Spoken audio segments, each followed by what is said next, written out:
আপনারা আপনাদের প্রার্থীকে দেখবেন, এটা তো আপনাদের হক।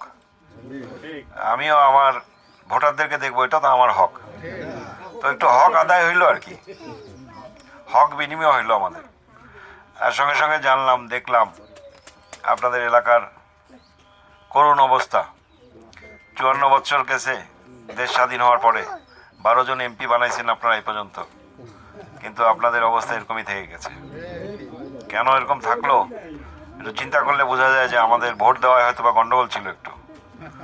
আমরা সরকারের সঙ্গে ভোট দিতে পারি নাই। সরকারের সঙ্গে থাকতে হয় এলাকার উন্নয়ন করতে হলে। তো এবার সেই সুযোগটা আসছে। স্বাধীনতার পক্ষের শক্তি বিএনপি, মুক্তিযুদ্ধের পক্ষের শক্তি।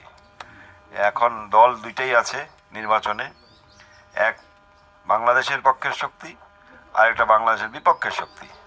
ওই হুজুররা দাঁড়িপাল্লা নিয়ে যারা নির্বাচন করছে। তো এদেশে কখনোই তারা ক্ষমতায় আসবে বলে আমরা মনে করি না আপাত দৃষ্টিতে। অতীতে তারা এর আগে যেই আসন পেয়েছিল তাতে কোনোভাবেই তাদের সরকার গঠনের সম্ভাবনা আমরা দেখি না।